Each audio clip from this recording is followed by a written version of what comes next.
스킵했던 그 연결 구조에 대해서 간단히 설명드리겠습니다. 연결 구조는 자료 구조 시간에 깊게 배우게 되실 겁니다. 그런데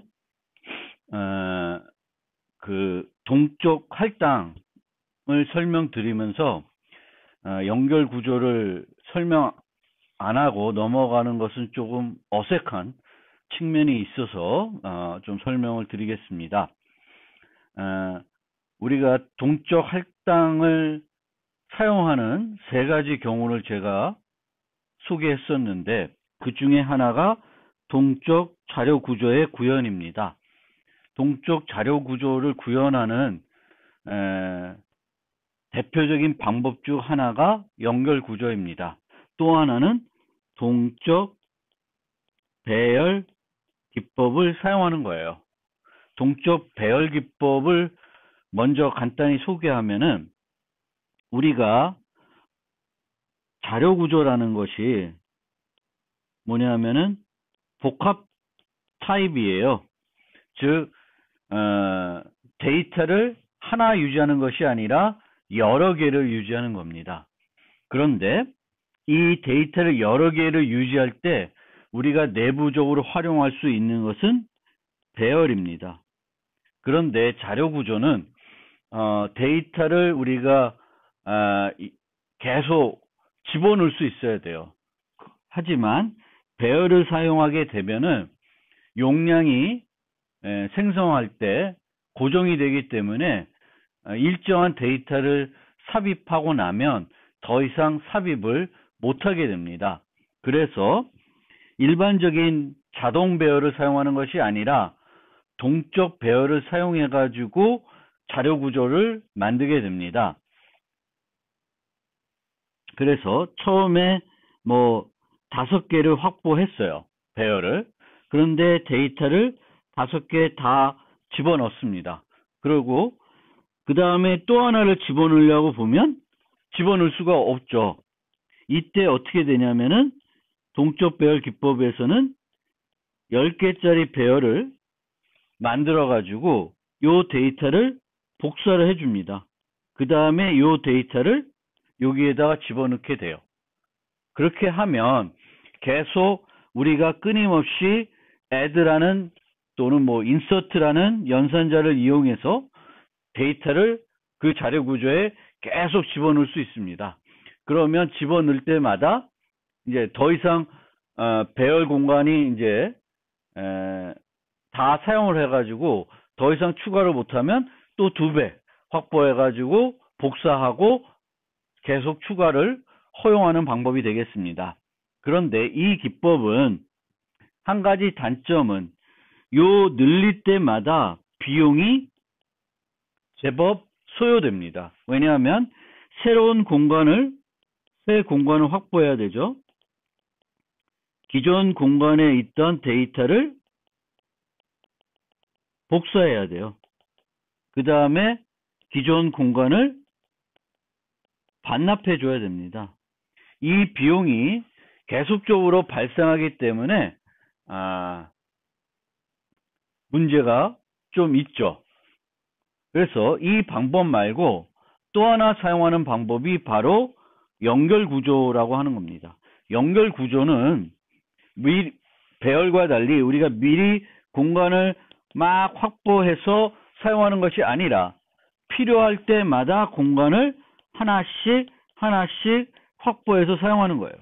그런데 공간을 하나씩 확보해서 사용하게 되면 요 요소를 접근하는 방법이 막연합니다. 우리가 배열 같은 걸 써서 이 주소들의 공간을 계속 유지할 수 있지만 그거는 다시 또 배열을 사용하는 문제가 생기죠.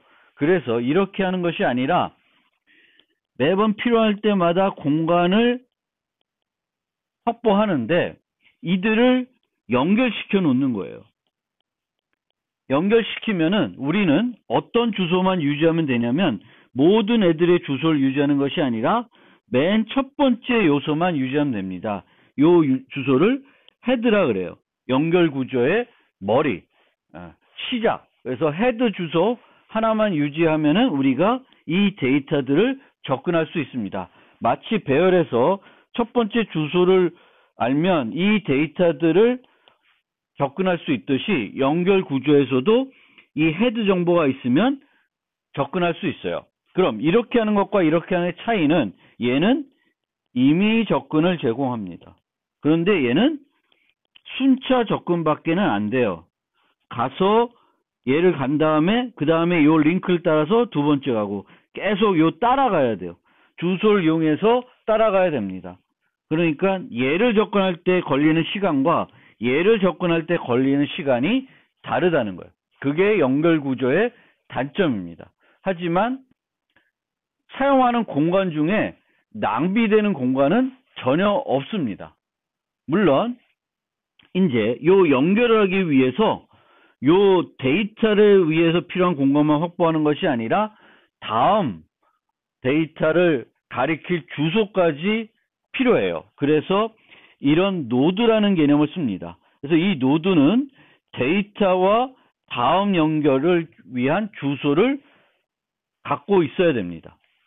그래서 이런 식으로 요 데이터를 위한 공간만 만드는 것이 아니라 주소까지 해서 요 전체를 이런 식으로 노드로 연결시켜서 사용합니다. 그럼 우리는 맨 첫 노드에 대한 주소만 가지고 있으면 됩니다. 이것이 바로 연결 구조입니다.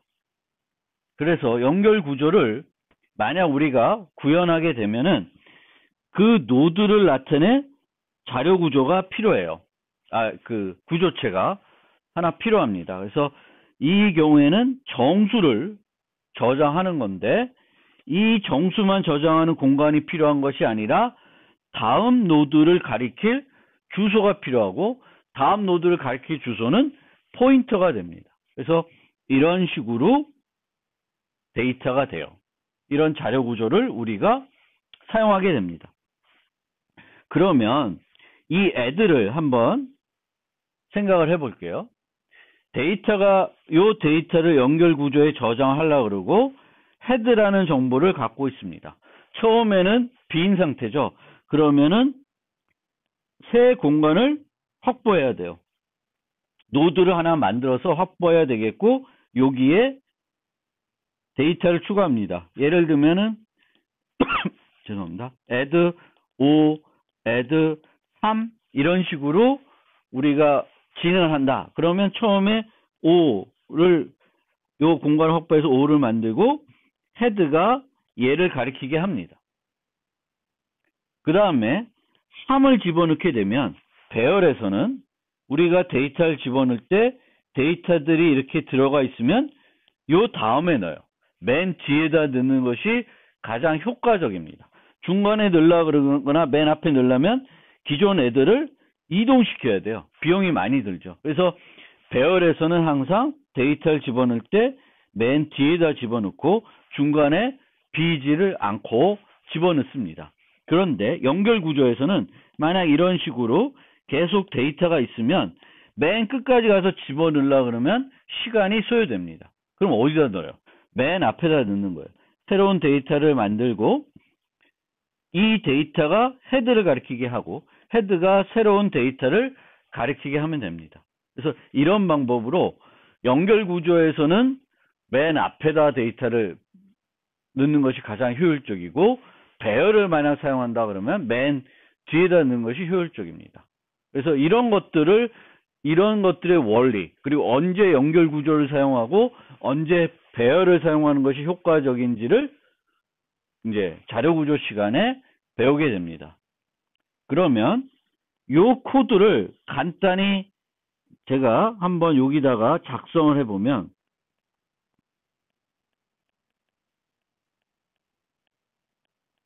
새 노드를 만들어야 되겠고 new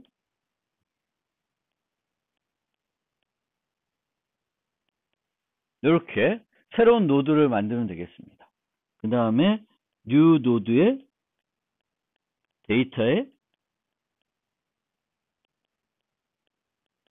데이터를 넣어줘요. 그리고 나서 new 노드의 next는 뭘 가리켜야 돼요? 헤드를 가리키게 합니다. 그리고 사이즈를 늘려주고 헤드는 뉴 노드를 가리키게 하면 아까 말씀드린 이렇게 데이터들이 쭉 있을 때 헤드가 이렇게 있을 때 새로운 걸 만들어서 얘가 요걸 가리키게 하고 요걸 끊고 요렇게 가리키게 하는 해서 데이터가 연결 구조에 추가되게끔 만들게 됩니다. 제가 요 예제는 올려드릴 테니까 한번 참고해 보시면 좋을 것 같고요. 자세한 것은 나중에 자료구조 시간에 학습하시길 바라겠습니다. 그런데 자료구조 시간이 아니더라도 여러분들이 이런 연결구조라는 게 있고 그 자료구조를 구현할 때 우리가 내부적으로 연결구조를 이용해서 구현할 수 있고 배열을 이용해서 구현할 수 있고 배열을 이용해서 구현할 때는 동적 배열이라는 걸 기법을 보통 사용을 하게 되겠고 연결구조는 순차 접근만 되고 집어넣을 때 맨 앞에 집어넣는 것이 효과적이다. 배열을 이용할 경우에는 맨 앞이나 중간에 넣는 것이 아니라 맨 뒤에 넣는 것이 효과적이다. 그래서 이 정도는 우리가 이해하고 진행했으면 좋겠습니다.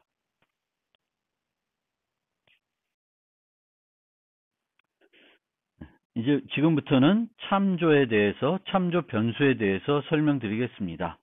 C++에 추가된 내용입니다. 참조 변수는 C++11 이후 조금 또 확장되었습니다. 그래서 초기 C++에서는 어떤 종류의 참조 변수가 있었고 C++11에는 그것이 어떻게 확장됐는지도 아주 간단하게 설명을 드리겠습니다. 참조 변수는 변수의 또 다른 이름입니다. 그래서 포인터 변수는 변수이고 공간을 차지하고 있고 그 공간의 값이 아니라 데이터가 아니라 데이터가 저장된 주소를 유지하고 있습니다. 참조 변수는 실존하는 것이 아니라 별도 공간을 차지하는 것이 아니라 기존 변수의 또 다른 이름을 정의하는 것이 되겠습니다. A라는 이름이 있을 때 또 다른 이름을 정의하는 것이 됩니다. 이 때문에 우리가 지역 변수로 참조 변수를 이렇게 선언할 이유는 없습니다.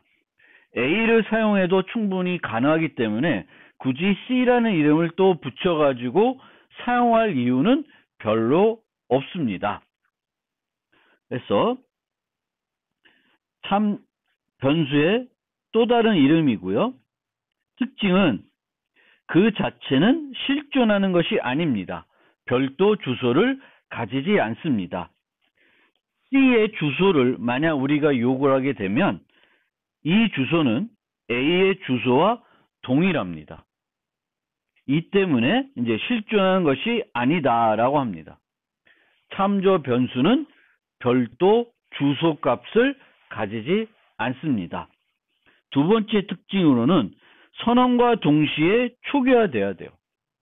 사용과 동시에 초기화되어야 됩니다. 포인터는 사용과 동시에 초기화되지 않아도 돼요. null ptr로 초기화할 수 있습니다.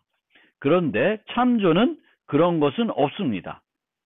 세 번째, 참조하게 된 것을 바꿀 수 없습니다. C가 A를 참조하고 있는데 갑자기 다른 변수, 다른 정수 변수를 참조하도록 바꿀 수 없습니다. 포인터 변수는 유지하는 것이 주소이기 때문에 주소를 유지하는 주소를 바꿔서 다른 데이터를 간접적으로 접근하는데 사용할 수 있습니다. 하지만 참조는 그것이 안 돼요. 요 두 가지 특징 때문에 인자 전자를 할 때 사용하는 거고요.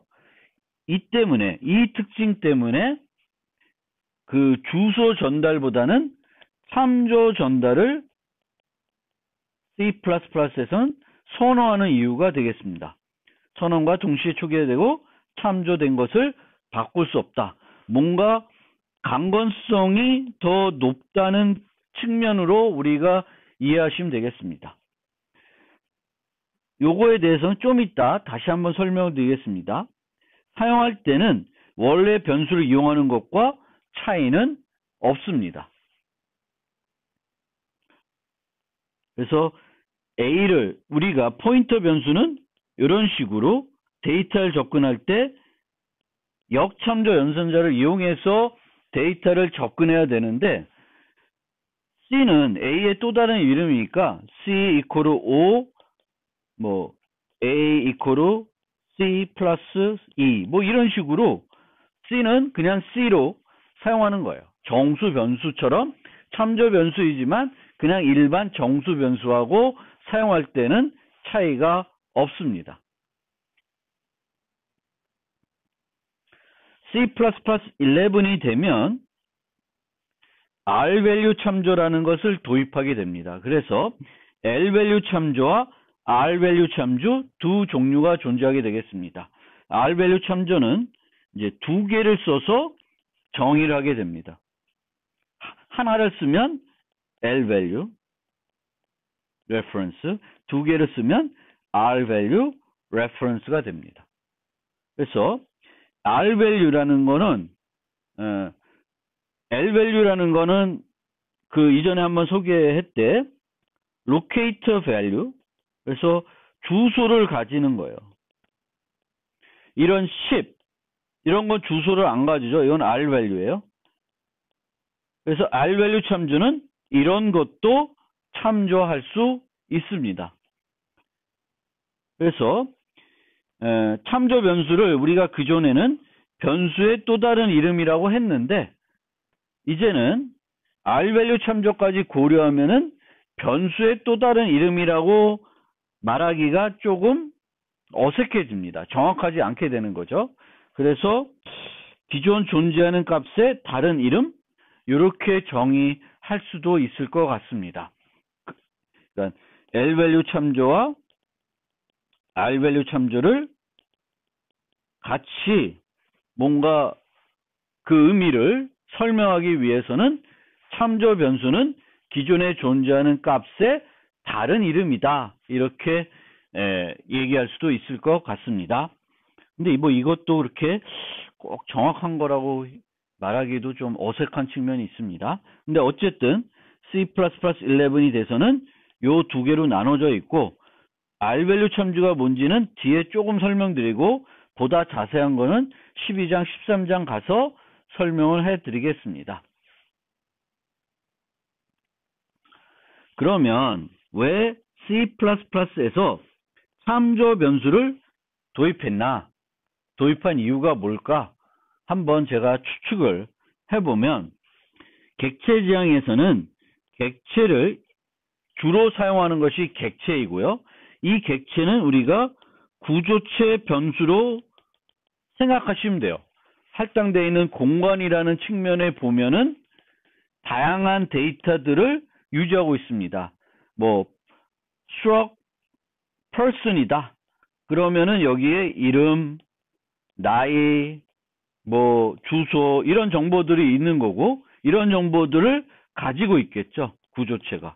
그러면 이 구조체는 정수 하나 이런 것과 비교해서는 무겁습니다.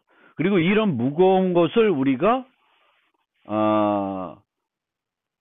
반환도 해야 되겠고 더 중요한 거는 이제 다른 함수의 인자로 전달을 해야 되겠죠. 그러면 우리가 C에서는 무거운 것을 인자로 전달할 때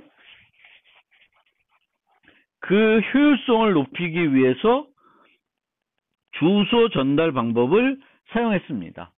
그런데 이 C++를 만든 사람은 이것이 조금 불편하게 느낀 것 같아요.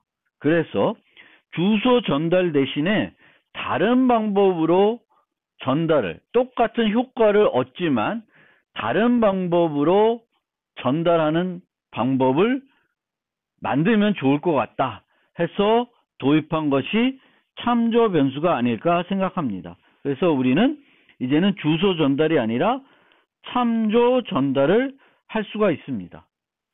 그래서 void foo student라는 구조체가 있을 때 이렇게 전달하는 것이 아니라, 물론 이것도 가능하죠. student s 이렇게 참조로 전달할 수가 있습니다.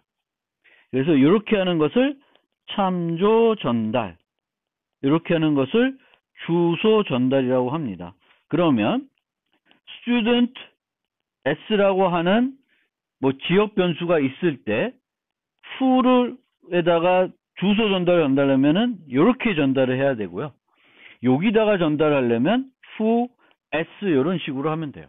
그러면 이 s라는 매개 변수는 요 s와 동일한 이름입니다. 동일한 것에 이름표가 붙여 있기 때문에 여기서 s.name을 하나 똑같이 사용할 수 있고, 여기서 수정을 하면은 얘에 영향을 줄 수가 있습니다. 얘를 이용해서 조작하나 얘를 이용해서 조작하나 차이가 없어요. 차이가 없게 됩니다. 그래서 사용하는 것도 여기서는 쓰려고 그러면 이런 식의 노테이션을 써야 되겠죠. 표기법을 써야 되는데 좀 더 깔끔하게 사용할 수가 있습니다. 그래서 포인터를 과다하게 사용할 수 있는데 객체를 인자로 전달 경우가 많으니까 그것을 좀 더 간결한 문법, 편안한 문법으로 또 강건성도 높일 수 있는 문법으로 바꾼 것이 참조 변수, 참조 전달이라고 생각합니다. 이것과 이것의 또 결정적인 차이가 뭐냐면,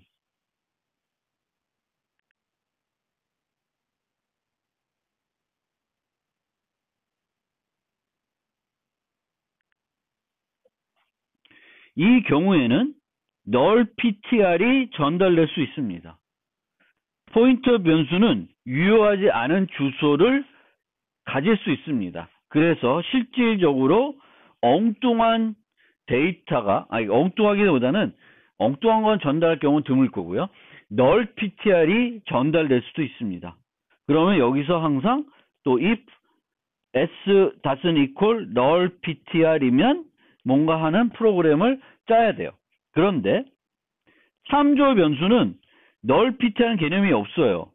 얘는 무조건 사용과 동시에 올바른 걸로 초기화해야 됩니다.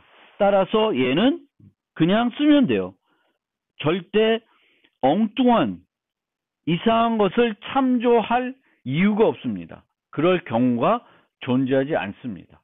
그리고 이 s는 다른 것을 가리키도록 바꿀 수도 없습니다. 다른 걸 참조하도록 바꿀 수는 없어요. 이 s는 여기서 우리가 s에 다른 주소를 넣어서 이 s가 다른 것을 가리키도록 바꿀 수도 있습니다. 그런데 얘는 그것이 원천적으로 가능하지 않습니다. 이런 측면에서 더 강건하다라는 의미가 있습니다.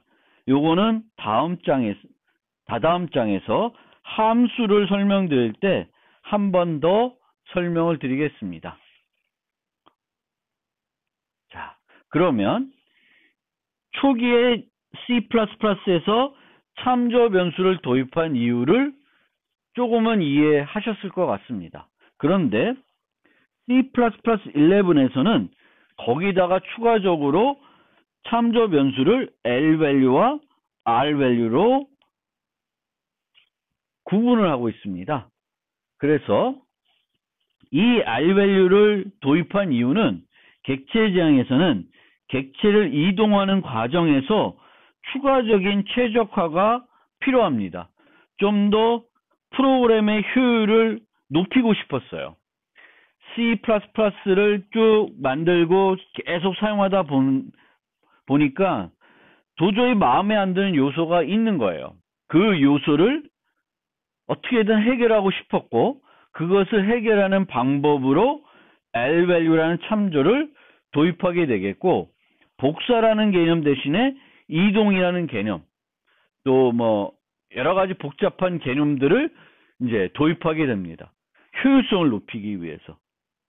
그래서 이 개념은 상당히 어려운 개념이라 지금 시점에서는 좀 설명드리긴 어렵고 12장에 가서 설명을 드리겠습니다. 이 시점에서는 어떻게 이해하시면 되냐면은 참조 변수는 제 생각에는 참조 전달이라는 것을 도입하기 위해서 도입한 것이고, 그런데 이것만 가지고는 여전히 효율성을 해결 못한 효율성이 존재한 것이에요. 그것을 뭔가 깔끔하게 해결하기 위해서 C++11에서는 R-value라는 걸 도입했다. 이걸 도입하면서 참조 변수를 L-value 참조 변수, R-value 참조 변수로 구분하고 있습니다.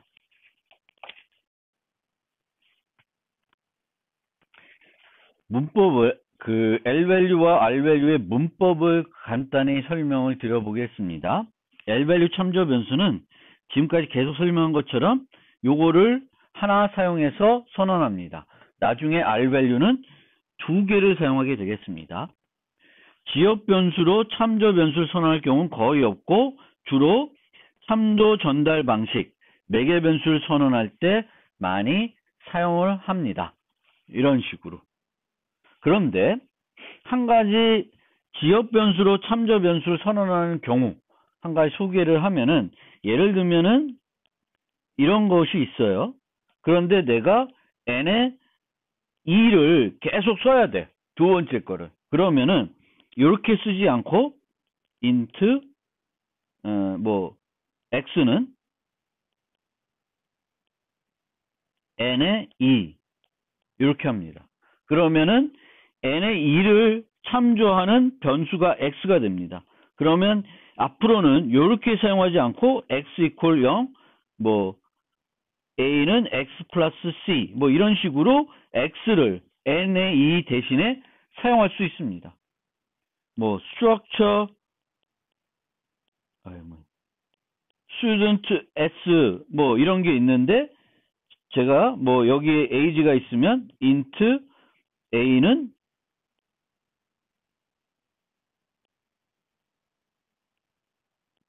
s.age 이런 식으로 해서 이 학생의 나이를 a라는 변수로 앞으로는 쓰는 거예요. s.age를 안 쓰고.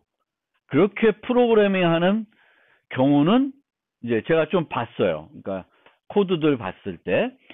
그렇지만 이게 흔하게 사용하는 예제는 아닌데 이런 것도 가능하다는 건 좀 알아두시면 좋겠습니다.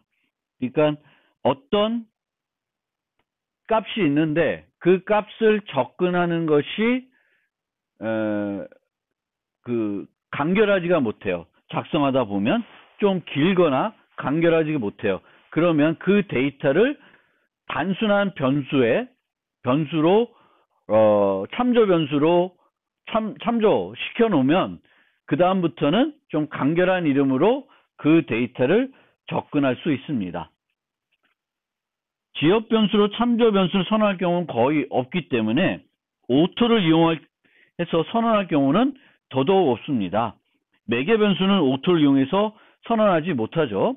그래서 오토를 이용할 경우는 없는데 혹 만약에 오토를 이용해 가지고 오토를 사용하는데 이 오토를 참조 변수로 해석하고 싶다.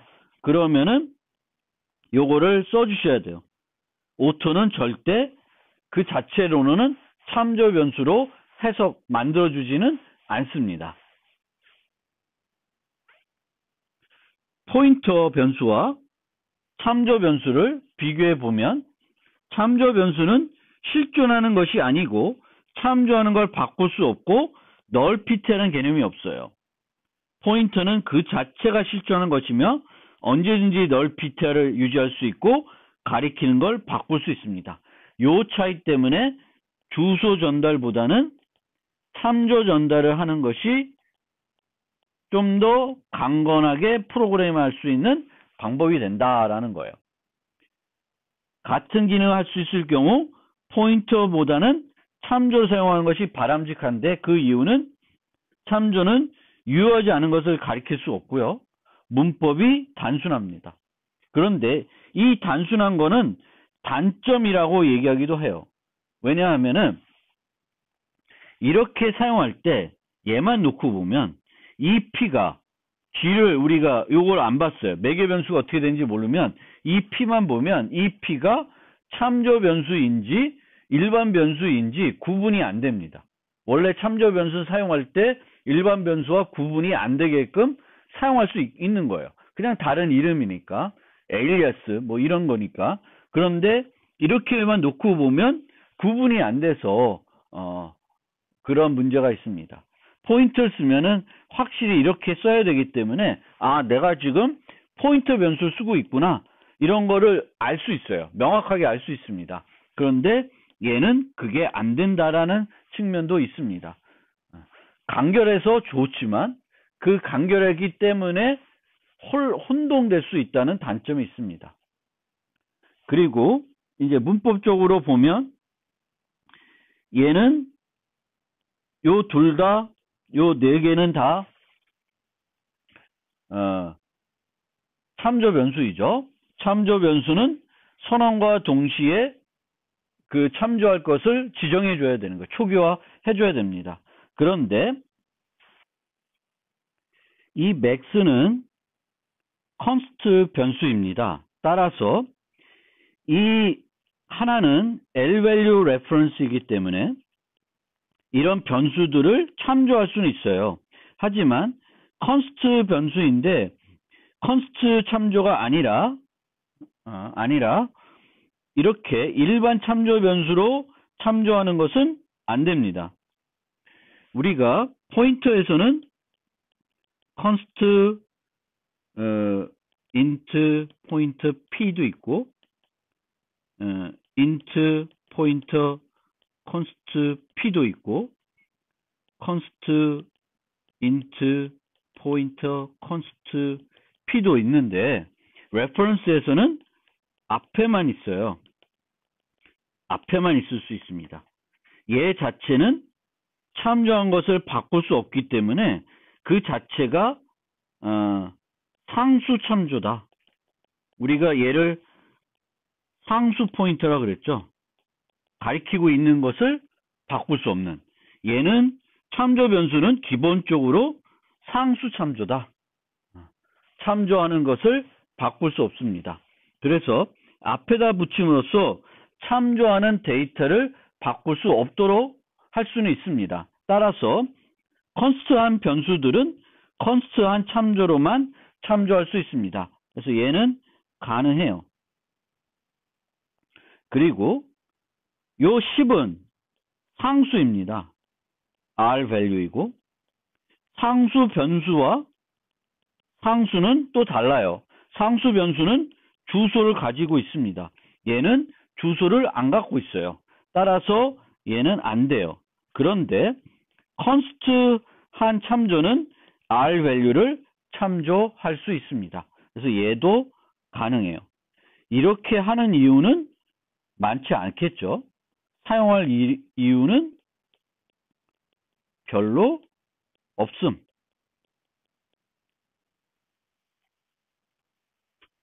자, L-value 참조의 반환. 우리가 그 참조 전달할 때 많이 사용하죠. 그러니까 인자를 전달할 때 이제 C++에서는 참조 전달을 많이 한다. 포인터 주소 전달 대신에 요거 대신에 얘를 많이 쓴다는 거예요. 그러면 함수에서 값을 반환할 때도 참조로 이런 식으로 반환할 수 있습니다. 그런데 지역 변수를 참조로 반환하는 것은 논리 오류입니다. 왜냐하면 우리가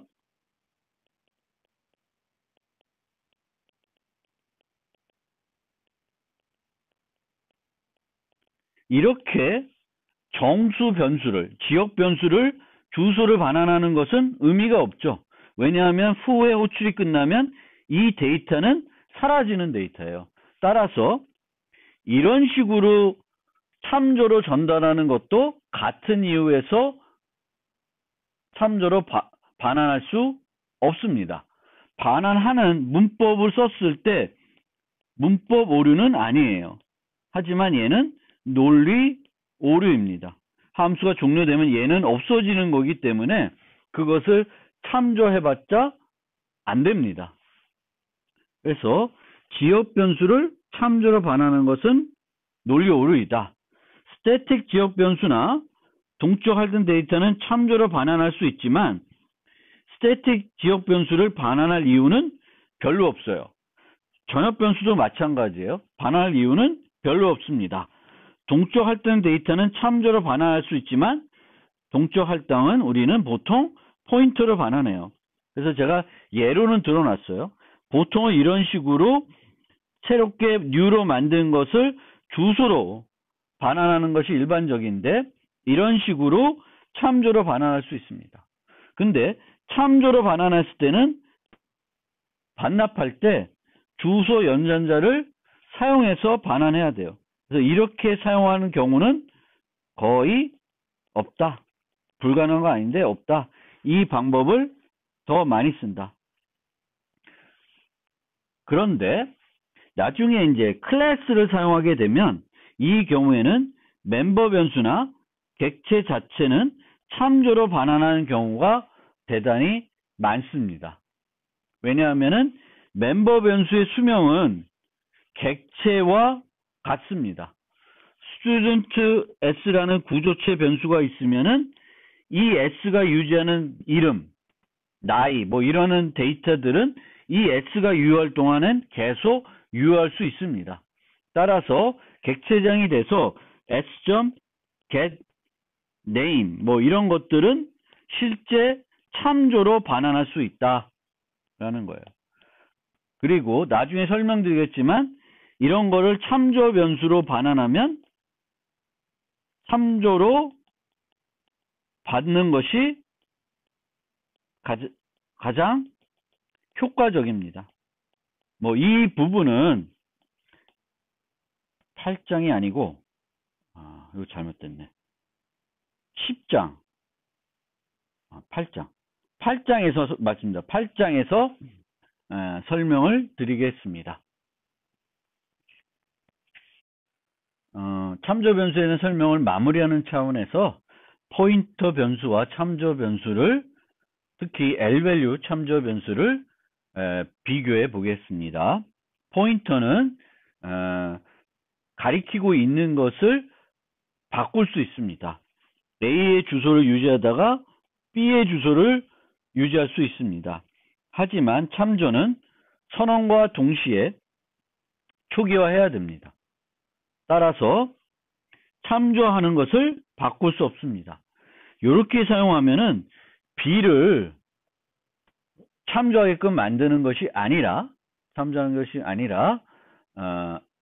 이 REF가 참조하는 그 값을 B로 바꾸는 거죠. 요것과 똑같습니다. 실존 여부예요.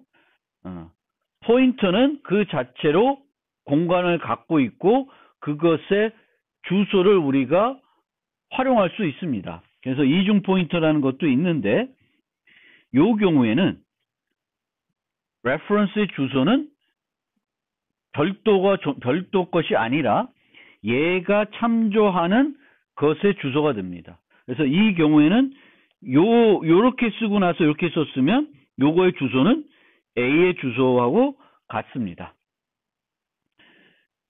포인터는 null ptr를 유지할 수 있지만 이렇게 참조 변수는 선언할 수 없습니다. 사용법은 이렇게 역참조 연산자를 사용해서 데이터를 접근하지만 참조 변수는 일반 변수와 다르게 이제 똑같이 사용한다라는 거고요. 포인터는 이런 포인터 연산들이 사용할 수 있고 얘는 없어요. const에 사용해서는 얘는 앞에도 붙이고 여기에도 붙이고 둘 다 붙일 수 있는데 참조 변수는 여기에만 붙일 수 있습니다. 그리고 요 L-value 참조, R-value 참조를 비교해 드리면 자세한 건 12장에 설명드리는데 L-value 참조는 L-value를 참조하기 위한 거고 R-value는 R-value를 참조하기 위한 거예요. 그런데 R-value 참조는 절대 L-value를 참조할 수 없습니다. 그런데 L-value 참조는 const L-value이면 R-value를 참조할 수 있습니다. 따라서 이렇게 놓고 보면 R-value는 왜 필요하냐? R-value를 참조해서 수정까지 할 필요가 있기 때문에 그렇습니다. 왜냐하면 수정을 할 필요가 없으면 const L-value로 R-value의 참조를 통해서 프로그래밍이 가능합니다. 그래서 R-value 참조를 도입한 것은 R-value를 수정하기 위한 것이고 R-value를 그럼 왜 수정해야 되냐? 무슨 이유로 수정하냐? 그것은 12장까지 궁금증을 좀 남겨두시면 좋을 것 같습니다. 문제가 하나 있는데 이 문제에 대해서 좀 설명을 드리겠습니다. 이 문제를 설명드리면서 코너 케이스라는 개념을 조금 설명을 드리고 싶습니다. 그리고 입력을 바꾸자. 필요하면. 요 개념을 두 가지를 좀 말씀드리고 싶습니다. 이 문제는 문자열이 주어졌을 때 공백으로 구분되는 공백으로 구분했을 때 몇 개의 구간으로 단어로 구분할 수 있는지 계산하는 거예요. 그래서 여기 hello, my name is John 이렇게 5개니까 5개로 구분할 수 있습니다. 그러면은 첫 번째 떠오르는 것은 이 공백 문자를 세는 거예요. 근데 이 공백 문자를 세면 맨 마지막 요거는 처리가 안 되죠. 그렇죠? 그렇다고 해서 무조건 플러스 1을 하면 될까요? 그거를 좀 생각해 볼 필요가 있고요. 똑같은 방법으로 만약 공백을 센다 그러면 어떻게 하면은 좀 더 효과적으로 처리할 수 있을지 고민을 해보실 필요가 있습니다. 이 경우에 우리가 보통 어떤 데이터가 있을 때 이 데이터의 앞이나 뒤에다가 뭔가를 추가해 가지고 그걸 이용해서 우리의 처리하는 것을 좀 더 코드를 동일한 코드로 모든 경우를 다 처리할 수 있게 만드는 거예요. 그래서 한 가지 방법은 어떤 데이터가 있으면 스트링이 있어요. 그래서 이 스트링이 있으면 그래서 이 스트링으로 얘를 받았어요. 그러면은 얘에다가 공백을 뒤에 하나 넣어주는 거예요. 무조건. 그렇게 되면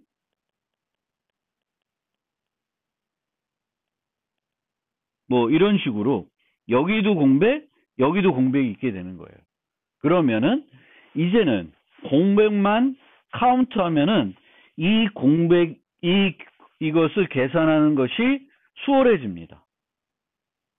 그래서 우리가 데이터가 있을 때 이 데이터를 그냥 그대로 처리할 수도 있겠지만 이 데이터를 약간 수정을 해서 동일한 답을 얻도록 바꿔가지고 처리하면은 코드에서 뭔가 if문이나 이런 조건문을 사용하지 않고 처리할 수 있으면 그렇게 하는 것이 좀 더 효율적인 방법일 수 있습니다.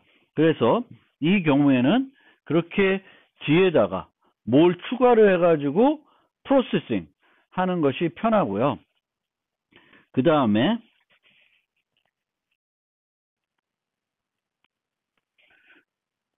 코너 케이스에 대해서 말씀드릴게요. 그래서 우리가 이런 문제들을 풀 때 또 실제적인 어떤 응용들을 개발했는데 그 응용에서 어떤 문제를 해결해야 될 때 어떤 데이터를 처리해요. 근데 데이터들이 내가 기대했던 데이터하고는 조금 다른 형태의 데이터가 들어올 수 있고 특별한 케이스가 있을 수 있습니다. 그런 것들을 우리는 코너 케이스라고 얘기도 합니다. 뭐 이 경우에는 이런 거, 공백이 하나도 없는 빈 문자열 또는 공백으로만 구성되어 있는 문자열이 들어올 수도 있습니다. 그러면 그리고 이 경우에도 우리가 생각할 때 이처럼 공백이 하나가 아니라 여러 개가 들어올 수 있습니다. 심지어 얘가 non space character라고 했으니까 공백 말고 이런 것도 있을 수 있어요. 탭 문자가 안에 들어올 수도 있어요. 그렇게 실제 들어오는지 안 들어오는지는 모르겠지만 스페이스 캐릭터라고 하면 공백 문자뿐만 아니라 이런 탭 문자도 공백 문자에 속합니다. 그래서 그런 것들을 잘 고민해서 문제를 처리해야 돼요. 이런 경우에는 어떻게, 저런 경우에는 어떻게. 앞에 있는 공백 문자 또 이런 거. 얘는 어떻게 처리할지. 그래서 이런 케이스들을 생각해낼 수 있어야 되고 그래야지만 좋은 프로그래머가 될 수 있습니다. 그리고 이런 문제들을 정확하게 한 번에 해결할 수 있을 것입니다. 이것으로 5번째 노트에 대한 설명을 마무리하겠습니다.